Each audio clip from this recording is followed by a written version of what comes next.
People do want to buy your art, they just don't know it yet. And that's what artists that sell effortlessly, they know, that it has nothing to do with luck, nothing to do with talent or algorithms.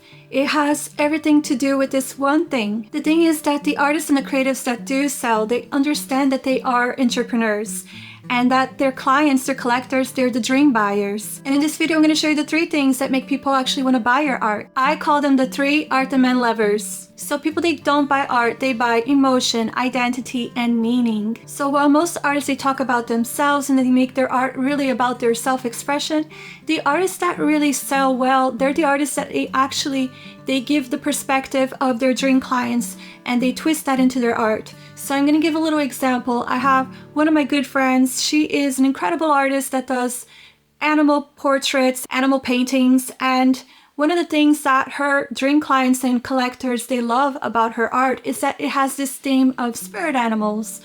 And the whole story about the spirit animals is that each person has their spirit animal, their animal that protects them, that has a special message for them, that is what their life is all about, kind of like the archetypes.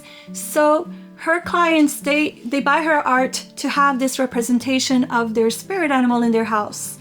And also, one of my good friends that bought her art, she bought this painting of these 2 baby cubs because for her, that represented her 2 children. So as you see, it wasn't really about her self-expression. It was what that art had as a message or as an identity for her dream client, for her dream collectors. And now I'm going to give a personal story as an example. I painted the Greek goddess Iris with the iris in my garden. I turned the iris in my garden into paint and I painted Iris the Greek goddess. And one of my collectors, she knew it was for her because when I was explaining what this painting was, I was explaining the archetype of Iris. And not only this client of mine, she's really into the environment and gardens. So she was already in love with the story that I was using the paint of the iris for my garden. But not only that, but it was also a representation of Iris the Greek goddess, which she felt represented her archetype. So she bought this painting and it was just so clear that she bought it because it was about her and not about my own self-expression. So I'm going to give another example for the other creatives that also watch my channel, because I not only paint, but I do a lot of different other creative things. And I also have a jewelry brand, and my jewelry brand was all about how these pieces of jewelry, how this jewelry was actually protective, how instead of putting crystals and gemstones in your bra for protection, that you could actually wear these crystals and wear these gems in a really beautiful display, in a beautiful adornments that my jewelry is. And that was why my clients, my collectors, they were buying my jewelry, because they wanted these pieces of jewelry that would actually protect them when they were going to work, that was gonna bring them something that was for them very important, or abundance or love, because gemstones have a lot of therapeutical qualities to them. So my jewelry was not only for the beauty, but it was also, it had a purpose, a transformation purpose that my clients, they really enjoyed. So it is really important to be very, very clear in what is that message that you are weaving into your art. Not only who is it for, but what is the message? What does that person gain by having that piece of art in their house, or having that craft or that piece of art that you have created for them? So my audience, my collectors, they are mystical women who, they're also healers, and they want sacred objects not only to wear, but they want these sacred objects in their house. They want to live intentionally. They want to live consciously. They want beauty that also has something that is uplifting to them. They want a transformation. So it's not I paint portraits of women. I paint beautiful mystical archetypes and sacred objects for the home. It's not I make beautiful jewelry for women. I make talismans for these women who want to protect themselves, who they want to adorn themselves. They want to create an empowered temple, not only from this aspect of their home, but also their bodies. It's all about temple arts, the sacred in the day-to-day life. So think of who and what is the transformation of your art, of your crafts.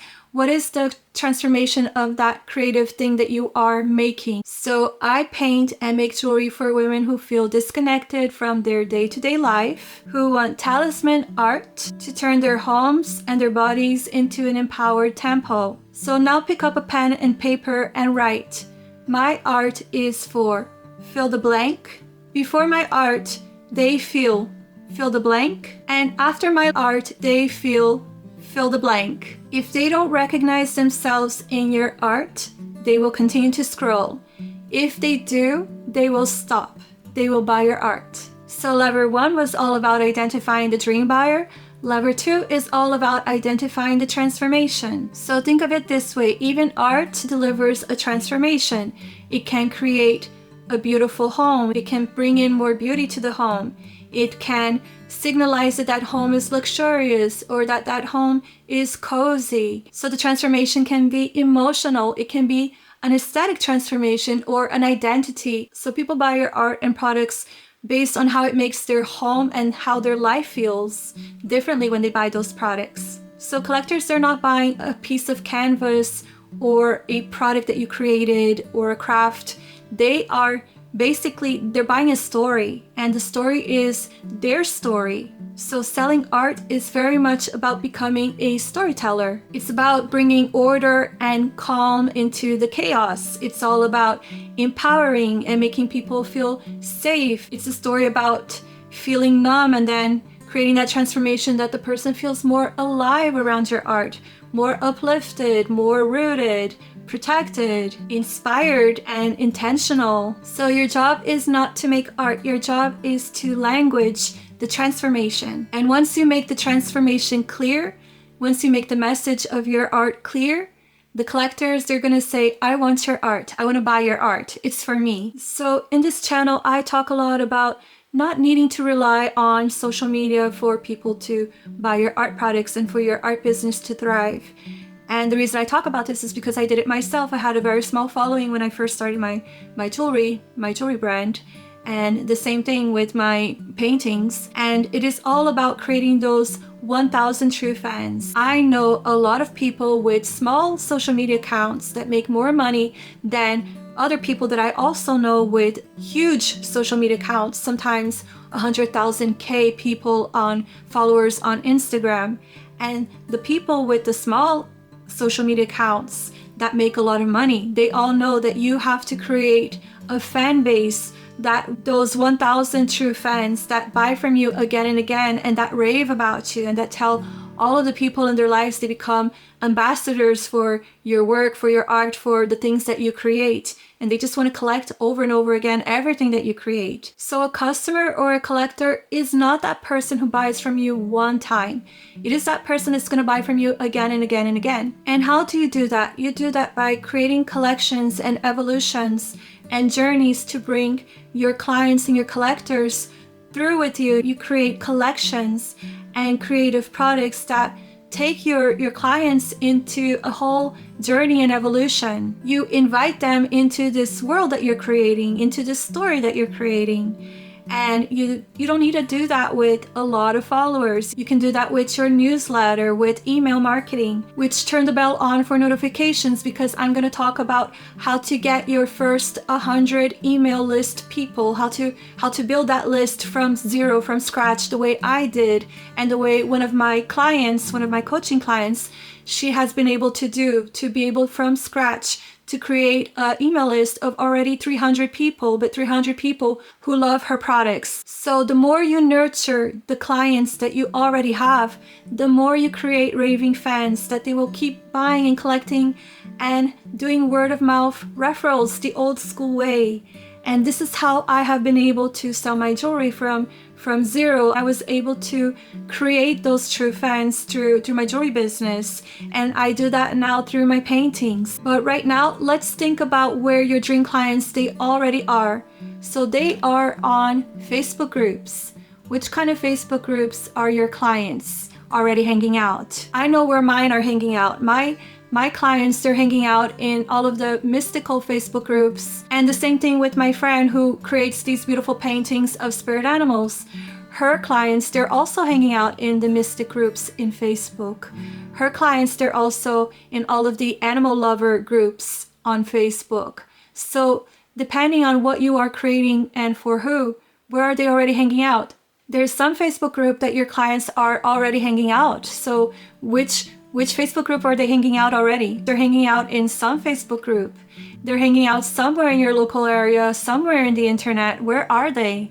Just start writing down where your dream clients, where they're hanging out, because this is going to make a difference for you. When I began my journey in my handmade jewelry business, I went to a yoga festival and all of my clients, they were hanging out there. So I sold out in 2 hours, where normally in a different kind of market, like a Christmas market, I would sell a lot of pieces, but I would not sell out my table of beautiful products. I sold out in 2 hours of a yoga festival because that's where all of my dream clients, they were. So find the communities where your dream clients are already hanging out and hang out there, show your work there, show people the things that you have created in these groups. So yes, people, they do want your art. They just don't know it yet because you haven't found your people. So now that you understand the importance of knowing who your dream clients are and the transformation that your art is bringing them, I actually have for you a video that I created on 30 ways to make money from art,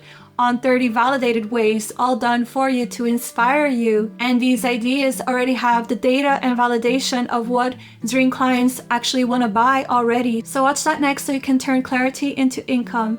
And don't forget to hit like and subscribe. Ciao!